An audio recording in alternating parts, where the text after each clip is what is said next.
Order order order আদালতের কার্যক্রম শুরু করা হলো। হ্যালো ভিউয়ার্স, আসসালামু আলাইকুম। তো এটা হচ্ছে রাজমণি পিরামিডের ভিতরের অংশ, আদালতের একটা অংশ। তো আসলে সেনাপতি নাই, বিচারপতি আছি শুধু, সেনাপতি নাই, কোনো উকিল নাই, আমি একাই বসে আছি। ঠিক আছে, আর নিজের কাছে আসলে বিষয়টা খুবই ইন্টারেস্টিং লাগতেছে যে এভাবে একটা গুরুত্বপূর্ণ জায়গায় বসে থাকা। আর এই জায়গাটাতে আসলে অনেক ছবির শুটিং হয়েছে। শুটিং হইতো আমরা সিনেমাতে যেই বেহুলা সুন্দরের ছবিটা দেখছি, ওই ছবিটার এই জায়গাটাতে শুটিংটা নেওয়া হয়েছে। তো আদালতের কার্যক্রম শেষ করে আমি এখন নেমে যাব। আমি যাব হচ্ছে কাঠগড়ায়।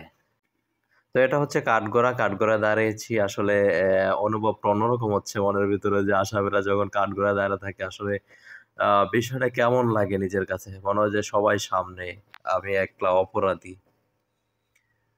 তো আমার সাথে এখন ভাই একটু দাঁড়াবে, নুরুদ্দিন ভাই। তো দুইজনে আসলে বিষয়টা এরকম মনে হচ্ছে যে দুইজনে অপরাধী, একই প্রেমের অপরাধে যখন দুইজনকে কাঠগড়ায় দাঁড় করানো হয়, আসলে বিষয়টা এরকমই মনে হইতেছে আমার কাছে। খুবই ইন্টারেস্টিং বিষয়।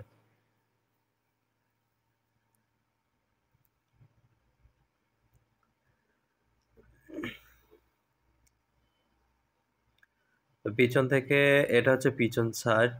আসলে এটা পিছন সাইড থেকে সামনের দিকে দেখানো যায়। আসলে লাইটের আলোটা অনেক কম, এই জন্য ক্যামেরাটা ভালোভাবে করা যাচ্ছে না। আলোটা অনেক কম, ভিতরে একটু অন্ধকার অন্ধকার মনে হচ্ছে, লাইটের আলো খুবই কম। তো এখন আমরা একটু সামনের দিকে যাচ্ছি, সামনের দিকে দেখি কি আছে। এপাশে দেখা যায় যে ফাঁসির মঞ্চ আছে, এপাশে ফাঁসির মঞ্চ আছে। আর এখানে সামনের দিকে দেখা যাক কি আছে আসলে।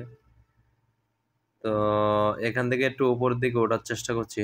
উপরের দিকে উঠে এখানে দাঁড়াইলে আসলে সামনে থেকে অনেকটা সবকিছু একসাথে দেখা যায় সামনের দিকে।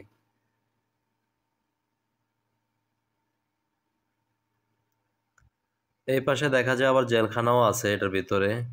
আসলে এক কথায় আপনি এটার ভিতরে আসলে জেলখানার যে একটা শুট, আপনি ওই একটা শুট নিতে পারবেন জেলখানার। তো আমার নেক্সট ভিডিওতে থাকছে জেলখানার যে গুরুত্বপূর্ণ একটা অংশ, ওই ভিডিওতে আমি ওই অংশটা দেখাবো। তো সাথে থাকবেন, ইনশাল্লাহ দেখবেন। আশা করি আপনাদের কাছে অনেক ভালো লাগবে। সবাইকে অনেক অনেক ধন্যবাদ। আসসালামু আলাইকুম।